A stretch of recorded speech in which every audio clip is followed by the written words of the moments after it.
ये तस्वीरें जरा भयानक थीं, सो दिखाना मुनासिब नहीं लगा, लेकिन फिर भी ये नजारा कस्बे की सड़कों पर सुबह जिसने भी देखा उसकी आंखें शर्म से झुक गई। अपने 6 महीने के भ्रूण को यमुनानगर की सड़क पर माता पिता छोड़कर फुर हो गए। घटना सुबह की है, जब संतपुरा गुरुद्वारा के पास दुकानदार पुनीत जैसे ही अपनी दुकान खोलने के लिए पहुँचे तो देखा कि कुत्ते मुँह में कुछ दबाकर बुरी तरह नोच रहे थे। उनको कुछ अटपटा लगा, इसलिए कुत्ते का पीछा कर जैसे ही उसको खदेड़ा तो देखा कि कुत्ते बुरी तरह से एक भ्रूण को नोच रहे थे। उन्होंने अखबार में लपेटकर तुरंत उसकी सूचना डायल 112 को दी। मैंने सुबह जब अपनी शॉप पे आया साफ सफाई करने के लिए तो मैंने देखा कि कुछ कुत्ते जो गली के हैं वो एक नवजात शिशु जो है मरा हुआ वो लेके घूम रहे हैं। तो मैंने उसको जब टटोला और पाया कि करीबन जो मुझे आइडिया है 6 महीने का जो बच्चा था और जो लड़का था वो बिल्कुल मरी हुई अवस्था में, बिल्कुल फटा हुआ, एक तरह से लगा लो कि उसमें सारे उसके अंग पूरी तरह से डैमेज थे।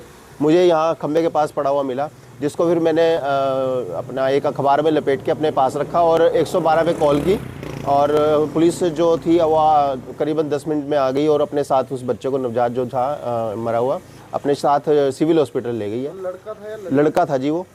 तो कुत्ते लेकर घूम रहे थे? हाँ, कुत्ते लेके घूम रहे थे और मुझे ऐसा लगा कि वो काफ़ी टाइम से लेके घूम रहे थे और जो मुझे ऐसा लगता है कि ज़्यादा टाइम नहीं हुआ होगा उसको मरे हुए, क्योंकि बिल्कुल ही अभी ऐसा लग रहा था उसका जो शरीर है बिल्कुल ताज़ा है। जैसे ही डायल 112 को भ्रूण की सूचना मिली वैसे ही मौके पर पहुंचे और पॉलिथीन में भ्रूण को डालकर यमुनानगर के सिविल अस्पताल ले गए। प्रिंसिपल मेडिकल ऑफिसर दिव्या मांगला ने जानकारी देते हुए बताया कि भ्रूण 16 से 20 हफ्ते के बीच का है। भ्रूण जीवित होने की स्टेज में नहीं था, क्योंकि एक भ्रूण को कंप्लीट स्टेज पर पहुंचने के लिए कम से कम 28 हफ्ते लगते हैं। उन्होंने ये भी बताया कि ये लड़का है और सैंपल लेने के बाद DNA जाँच के लिए भेज दिया है कि आखिर कारण क्या रहा होगा भ्रूण की मृत्यु का।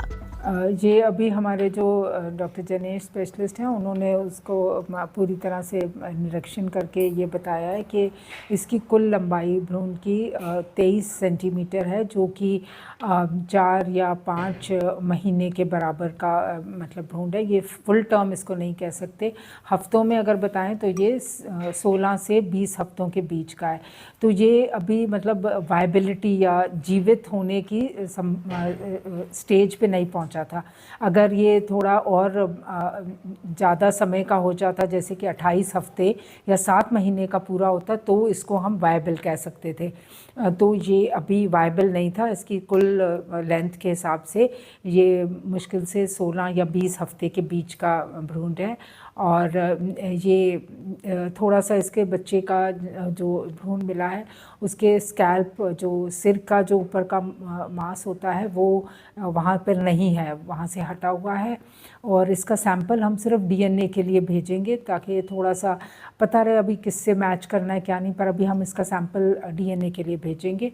और इसकी आर्नोल जो होती है अम्बिलिकल कॉर्ड वो भी साथ लगी हुई है। और बस इसका भी कारण तो यही बनता है कि मतलब टाइम से पहले ही उसको अबॉर्ट हो गया या जैसे भी है। मैडम मेल है फीमेल है? ये एक मेल बच्चा है, मेल भ्रूण है, बच्चा तो नहीं कह सकते। तो क्या मैम ये लगता है कि ये अबॉर्शन वगैरह करके या कुछ ऐसा लगता है? इस बारे में कमेंट देना तो अभी मतलब इट इज़ नॉट पॉसिबल कि ये अबॉर्शन दवाइयों से हुआ या अपने आप स्पॉन्टेनियस हो गया। ये तो DNA का सैंपल जैसे भेजेंगे, किसी कोई क्लू मिलेगा तो वो तो एक अलग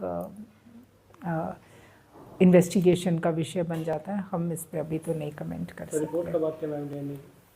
DNA के लग जाते हैं, थोड़ा हफ्ते से ऊपर ही लग जाता है, 1 हफ्ता तो लग ही जाता है मिनिमम। हालांकि ये जानकारी नहीं मिल पाई है कि क्या मां का अबॉर्शन हुआ था या उसने खुद बच्चे को गिराया है। फिलहाल ये सब अभी जांच का विषय है। यमुनानगर से परवेज खान, पंजाब केसरी टीवी। हमसे जुड़े रहने के लिए हमारे YouTube चैनल को सब्सक्राइब करें और नई वीडियो की नोटिफिकेशन के लिए बेल आइकॉन को दबाएं। अगर आप ये वीडियो Facebook पर देख रहे हैं तो लाइक जरूर करें और ज्यादा से ज्यादा शेयर करें। धन्यवाद।